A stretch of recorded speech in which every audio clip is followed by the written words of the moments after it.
right, a lot to uncover from that one. Ben Jacobs, cheers to NUFC Gallagher. That's where this video come from, and well, 116 million over, I think is what he said. Guarantee 100. That ain't gonna be enough though. That's not gonna get it done for me. To be honest, I don't think it's even he's sellable. I just don't think I wouldn't take any amount of money for him unless it's 1,900,000,000. I'll take probably that. Other than that, you can't replace him. You can't replace goals. I don't buy that. So what do you guys think? I mean, there's two ways of looking at this. It's Alexander Isak apparently has come out and said, he wants to win something sooner rather than later.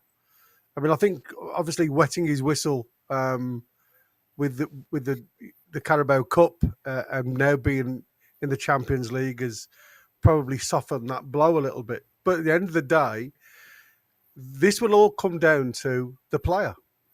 When you're a club, you are contracted, you are paid a decent salary, but as we all know, and if you've heard the report from Gyökeres, the reports from Gyökeres now, he's demanding a move, or he's going on strike. Now, I hope to God we never get to that with Isak. I'm hoping Isak has got a bit more, announced about him where he wants to still play in a black and white shirt.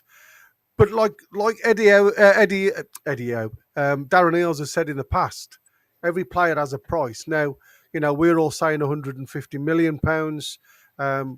We've seen, obviously, with Wirtz that they've done a deal where it's a package deal with a lump sum put down. What is Newcastle's price for Isak? And I think as much as we all say you can't sell him, there's going to come a time where we're going to have to replace him anyway, whether it's this year or next year, and he's got only 12 months left on his contract, where he'll go for a lot less. Well, that's interesting. 3 years left. 3 years, but that's interesting. I 3 mean, years are we right maybe, now. and we are in a position maybe where we do got to think about replacing them because we are not yet in the spectrum of football. We are not the ultimate club to be at. So if Real Madrid comes, if Barcelona comes, Bayern Munich come, he's going to go. I would think. I mean, unless he absolutely loves Newcastle, like any natural-born Geordie, but I doubt that. So I think. Sorry, for me, the key to this is him signing a new contract, getting his wage boosted, and making him the highest-paid player at the club. Well, he needs to be. That's clear. Yeah, but if he rejects a new offer, that's only going to make all the speculation even worse, and it's going to go through the roof, isn't it? Well, if he does reject it, then I think if a good offer comes in, they'll have to consider it. Hey man, listen. If he does reject it, we are knackered. Yeah. Come on. Well, Jamie, you want to say something? There's a couple of ways this can go, I think, because is it possible we could look back in 12 months' time and say, oh man, we should have cashed in on him when people were throwing 120 million quid around? Come on, man. You can say that about Gordon, not Isak. Oh yeah, absolutely. I don't think so, because what Isak's done is he's scored 20 plus goals in the last 2 seasons. He was brilliant the year before when we got in the Champions League. Sometimes players can have a good season, but I think having 3 great seasons in the Premier League, we know he's the real deal. And I agree with your original point, Chris. I don't think there's a price that you could replace Alexander Isak with, because 20-goal Premier League strikers are like rocking horse shit. I mean, they don't come along very often. I mean, I think you dig in.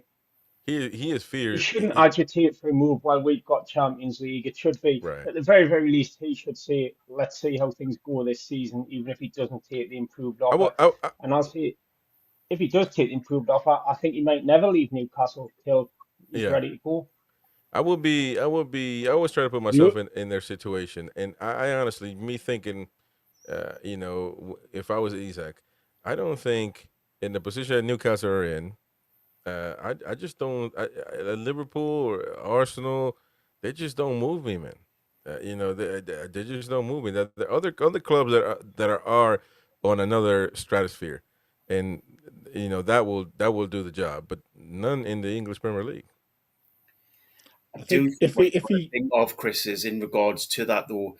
Isak's grew up in an era when Newcastle were nothing in the Premier League, looking at it from the outside. Whereas if he True. looks at like a Liverpool, an Arsenal, a Man United, even they look like big clubs to him.